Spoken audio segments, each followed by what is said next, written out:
नमस्कार, शुभ चौपाल में आपका स्वागत है। आज हम आपकी मुलाकात एक ऐसी शख्सियत से करा रहे हैं जिसमें बहुत सारी खूबियां समाई हुई हैं। बरेली बाढ़ी के मोहम्मद रिजवान भाई एक ऐसे नाम हैं जिन्हें देश भर में अलग अलग वजहों से जाना जाता है। कोई इन्हें लेखक के रूप में जानता है, कोई सामाजिक कार्यकर्ता के रूप में जानता है, तो कोई इन्हें दूसरी रचनात्मक गतिविधियों के रूप में जानता है। हमने भाई रिजवान से जानने की कोशिश की कि आखिर इन सारी चीज़ों के बाद वे अभिनय और संगीत की तरफ कैसे जुड़े।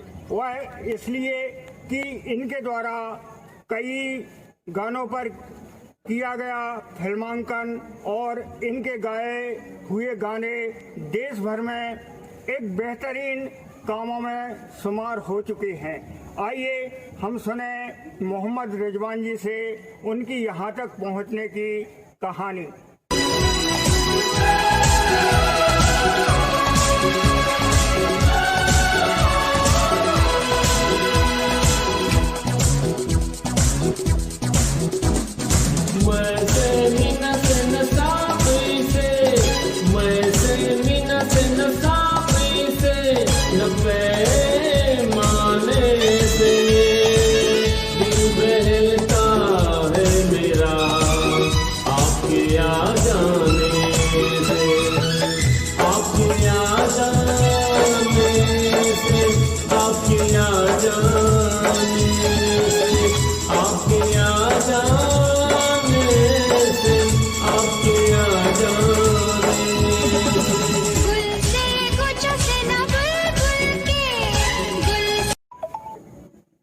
संगीत, अभिनय और नृत्य, इन चीज़ों में आपकी इतनी निपुणता है, लोगों को पता नहीं था।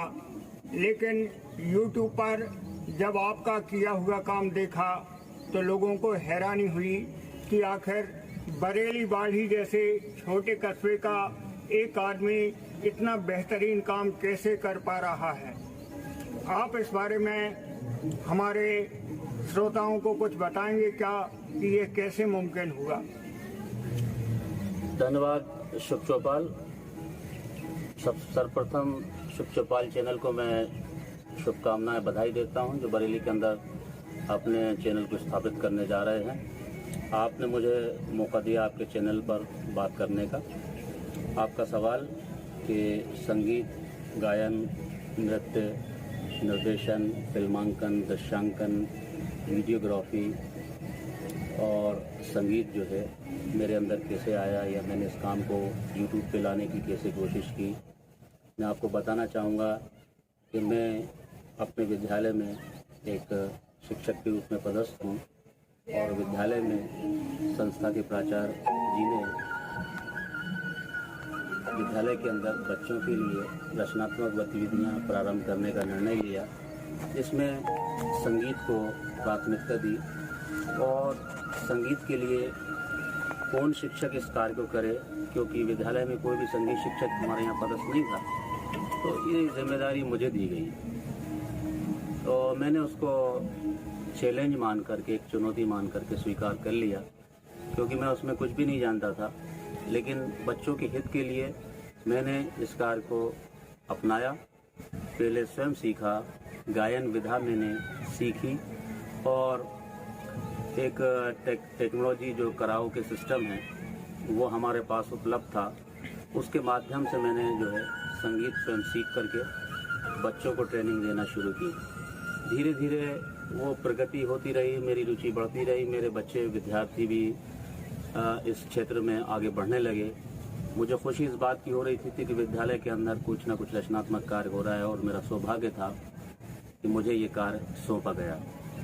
संगीत के बाद जब वो ऑडियोज़ हमारे पास उपलब्ध होने लगी तो चूँकि दिमाग अपना रचनात्मक था कि इस कार्य को फिल्मांकन में कैसे तब्दील किया जाए बिना संसाधन के, तो उसकी भी मैंने प्रयास किया और वीडियोस बना करके उनमें एडिटिंग करना फिल्म का डायरेक्शन करना, लोकेशन देखना, उसमें साउंड इंजीनियरिंग का काम जो था वो भी मैंने उसमें किया। एक वृहद प्रकार की, एक बेहतर प्रकार की वीडियो बनाने की मैंने कोशिश की।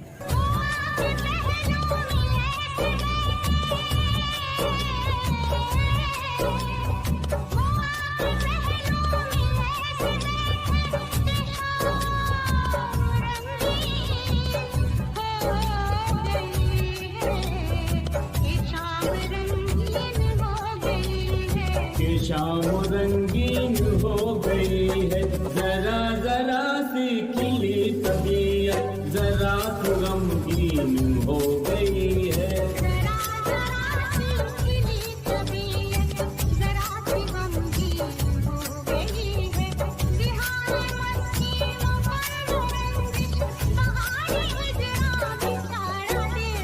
सुनाई देती है जिसकी धड़कन, तुम्हारा दिल या हमारा दिल है। रिजवान भाई ने फिल्म गुलामी के एक गाने पर काम किया। इस गाने में आवाज़ भी उन्होंने अपनी दी और अभिनय भी किया।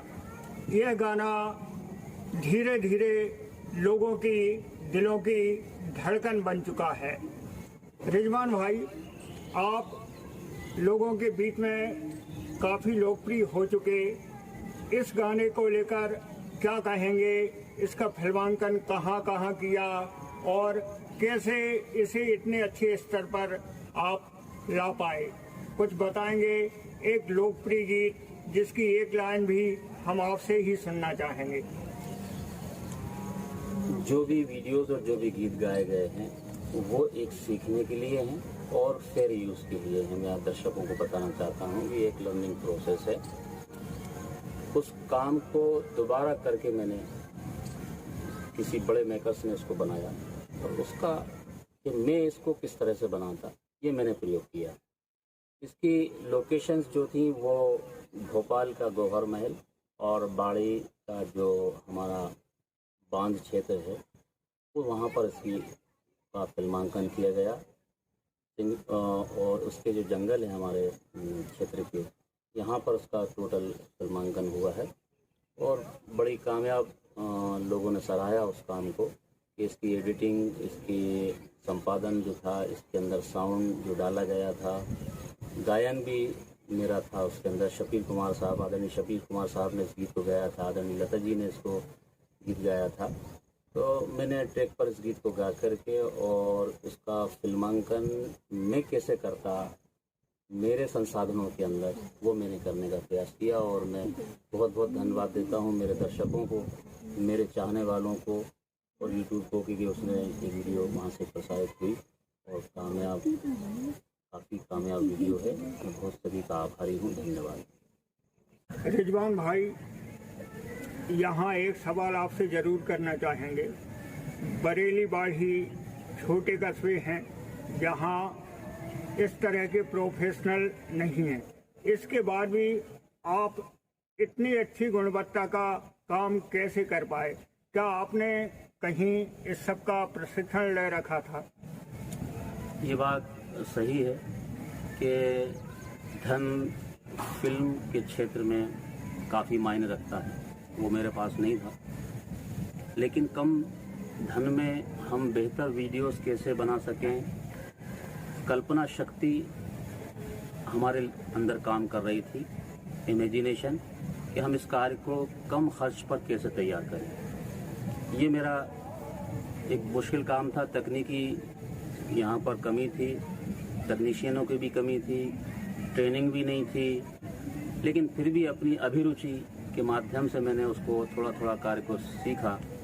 सीखने के बाद जो भी मेरा स्तर था मैंने उस स्तर से बनाने का बेहतर प्रयास किया।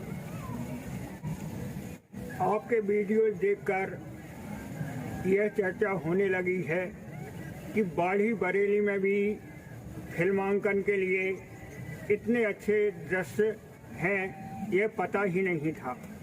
आपने महानगरों और संसाधनों से भरे स्टूडियोज की तुलना में बाढ़ी बरेली के ठेठ इलाकों को अपने फिल्मांकन के लिए क्यों चुना?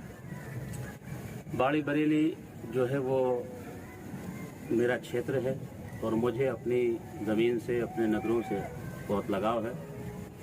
मैं ये चाहता था कि मेरे क्षेत्र पर जो भी प्राकृतिक दृश्य हैं, जो जिस तरह की भी सीनरियाँ मेरे क्षेत्र में हैं, क्यों ना इन क्षेत्र को, इन दृश्यों को संपूर्ण भारत में प्रसिद्ध किया जाए, ताकि मुंबई फिल्म इंडस्ट्री या जहां भी भारत के अंदर फिल्म मेकिंग का काम होते हैं, वो लोग इन दृश्यों को देखें और मेरे क्षेत्र में आकर के वो काम करें। आपने काफ़ी कुछ काम किया है, कई सालों से आप इसके लिए समर्पित हैं। आपको लगता है कि बाड़ी बरेली में ऐसे लोकेशन हैं जहां पर फिल्म इंडस्ट्री अपना काम कर सकती है? बिल्कुल, श्योर। मैंने अपने YouTube चैनल पर नीचे लोकेशन के पते भी दे रखे हैं, फ़ोन नंबर्स भी दे रखे हैं। यहाँ पर पूरी फिल्म की मेकिंग हो सकती है।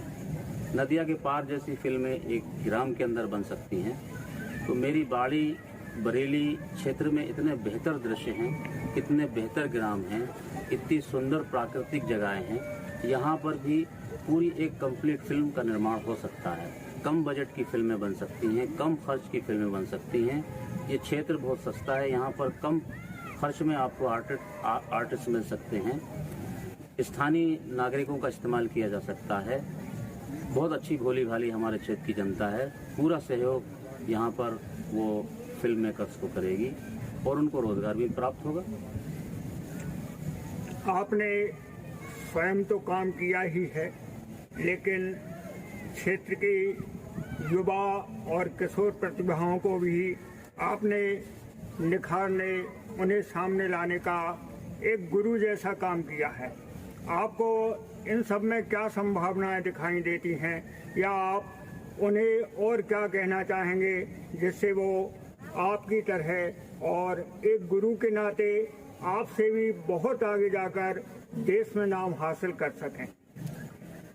सर्वप्रथम मैं अपने क्षेत्र के युवाओं को शुभकामना देता हूं, जो YouTube पे काम कर रहे हैं या सोशल मीडिया पर रील मेकिंग का काम कर रहे हैं। उनको एक अच्छा प्लेटफॉर्म यहाँ पर मिल सकता है, वो यहाँ पर बेहतर काम कर सकते हैं।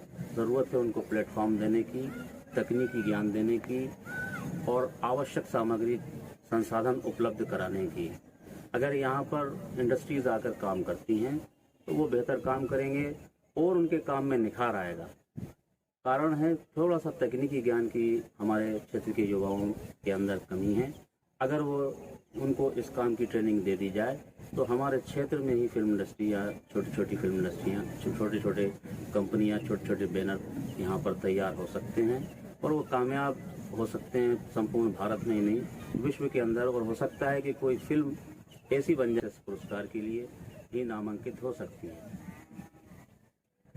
धन्यवाद रिजवान भाई, आपका यह जो सिलसिला है यह काफ़ी आगे तक जाए और देश की सीमाओं से बाहर जाकर भी बाड़ी बरेली को आप नाम दें, ऐसी शुभकामनाएं शुभ चौपाल आपके लिए करता है। एक बार फिर धन्यवाद। शुक्रिया आपका भी। सुनाई देती है जिसकी धड़कन, तुम्हारा दिल या हमारा दिल है। सुनाई देती है जिसकी धड़कन, तुम्हारा दिल या कोई शक हमारा